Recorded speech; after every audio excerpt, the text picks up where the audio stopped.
Nessa reta final das eleições municipais, Guilherme Boulos conseguiu encurtar a distância para Ricardo Nunes na eleição de São Paulo. As pesquisas mostraram. A pesquisa Quest, por exemplo, a distância que era de 12 pontos caiu para 9 no segundo turno. No Datafolha, a distância também se reduziu em 4 pontos. O Ricardo Nunes ainda é favorito. Ele tem a máquina da prefeitura, ele tem o apoio da maior parte dos eleitores que preferiram votar em Pablo Marçal no primeiro turno. Mas alguma coisa se moveu nesta reta final. Os trackings, aquelas pesquisas internas das campanhas, também mostram essa distância se encurtando. Não é suficiente ainda para uma virada, mas alguma coisa se moveu. Quais foram os fatores que surgiram e que podem explicar isso que a gente observa em São Paulo? Bom, primeiro, a chuva, apagão, milhares de pessoas ficaram sem luz na capital paulista. A Enel, a empresa de eletricidade, é a maior responsável, mas a prefeitura também, porque não fez poda de árvore, porque não tem equipes para cuidar da fiação, e Ricardo Nunes foi cobrado por isso. Esse é um fator, um mal-estar. As pessoas lembraram, poxa, tem um prefeito que não cuida direito da cidade.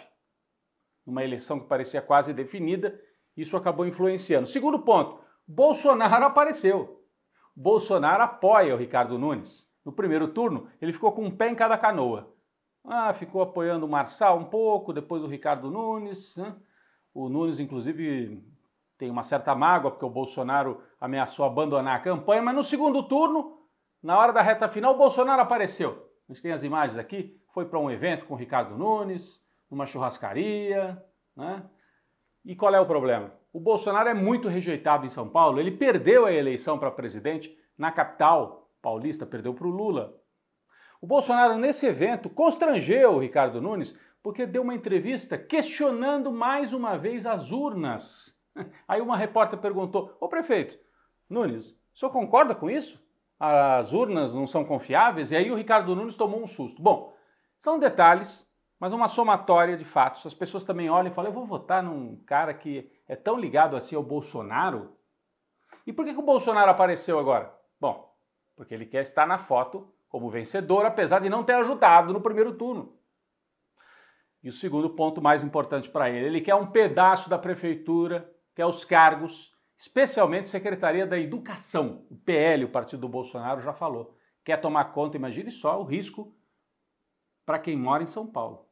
Os bolsonaristas tomando conta das escolas, fazendo essa guerra ideológica dentro das escolas. E tomando conta também da verba, porque a educação mexe com muito dinheiro.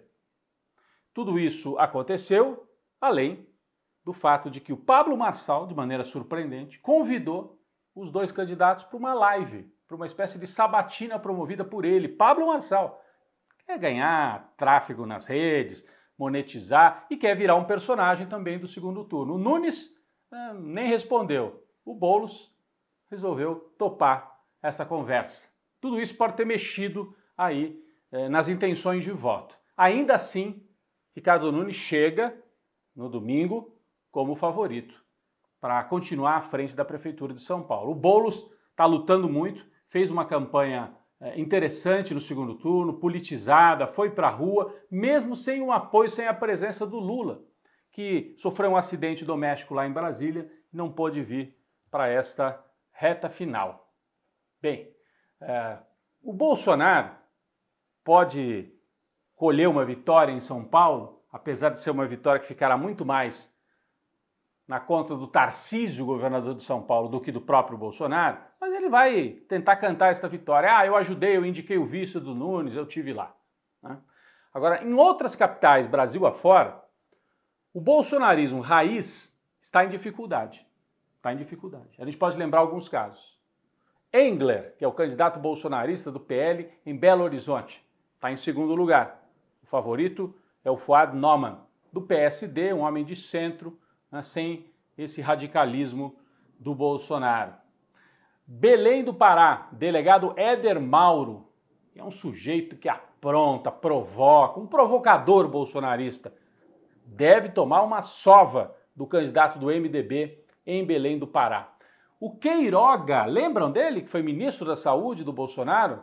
É outro que está apanhando feio na campanha lá em João Pessoa, na Paraíba. Todos eles estão atrás nas pesquisas para a eleição deste domingo. Até o Abílio Brunini, que é outro provocador bolsonarista, faz aquelas lives, né? Faz confusão na Câmara dos Deputados, é candidato a prefeito pelo PL em Cuiabá. Uma surpresa, na reta final, o candidato do PT em Cuiabá, que é terra do agronegócio.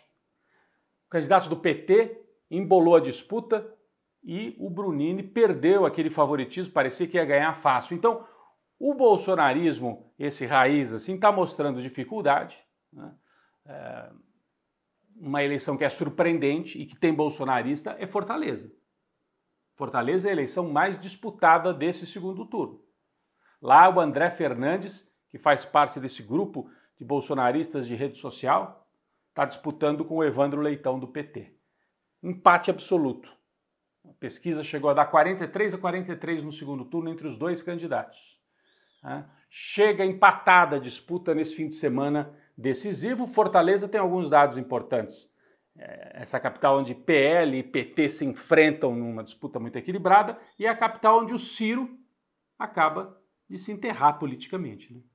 O prefeito atual era do PDT, não conseguiu nem ir para o segundo turno, e o Ciro e a turma dele estão apoiando o bolsonarista em Fortaleza, rasgando completamente a sua história e a história do próprio PDT.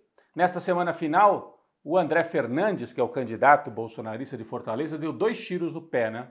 Primeiro, circularam os vídeos dele debochando de feminicídio. Vamos acompanhar? Ah, mas o feminicídio, aqui no Brasil, tantas mulheres morrem por dia. Tá, dane-se. E quantos homens morrem por dia? Com esse vídeo aí, o André Fernandes perde muito voto, claro, entre as mulheres. Um outro fato, um vereador do PL, partido do Bolsonaro e do André Fernandes, ameaçou matar o candidato do PT, Evandro Leitão. Olha só.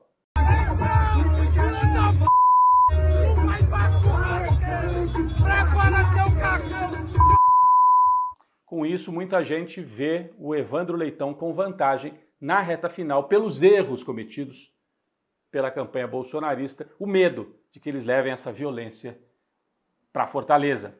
Em Natal, também no Nordeste, a novidade é a jovem candidata do PT, Natália Bonavides, que surpreendeu, foi ao segundo turno e está na disputa pela capital do Rio Grande do Norte. O balanço geral não é nem vitória do Bolsonaro, nem vitória do lado do Lula e do PT. O grande vitorioso também no segundo turno deve ser o Centrão. Esses partidos conservadores, mas que conseguem se manter com as verbas no orçamento federal. Muita verba distribuída nas cidades. Isso fez com que os prefeitos, os candidatos desses partidos, MDB, PSD, União Brasil, republicanos, ganhassem muita força. Quando o mapa estiver completo desta eleição, isso vai ficar ainda mais claro. Altíssima proporção de reeleição, de gente que conseguiu se reeleger justamente porque quem tem a máquina tem muita coisa, cada vez mais, por causa destas emendas que chegam lá nos municípios. O presidente Lula não entrou na reta final de campanha por causa do acidente doméstico que ele sofreu. Uma queda no banheiro no Palácio do Alvorada. Não foi a São Paulo para ajudar o Guilherme Boulos. Isto também impediu o presidente Lula de participar de um evento importantíssimo que aconteceu esta semana na Rússia, em Kazan, o encontro dos BRICS. Os BRICS, bloco dos países que não estão alinhados com Estados Unidos e Europa. Brasil, Rússia, Índia, China, África do Sul, outros países que já chegaram. E neste encontro da Rússia, uma ampliação ainda maior. 12 novos países entraram como observadores e devem depois compor de forma permanente os BRICS. Aqui da América do Sul, a Bolívia, também Cuba, né? América Latina, vários países da Ásia, da África, ampliando cada vez mais a força dos BRICS, que quando a gente pega assim o PIB, né, a economia desses países, calculada por paridade de poder de compra, já é maior do que os países do G7, aqueles países tradicionais da Europa e mais Estados Unidos e Japão. Os BRICS já são mais fortes que o G7. Em população, então, nem se diga. E o que eles estão discutindo, os BRICS?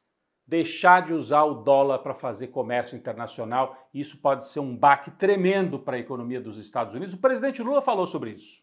Agora é chegada a hora de avançar na criação de meios de pagamento alternativo para transações entre nossos países.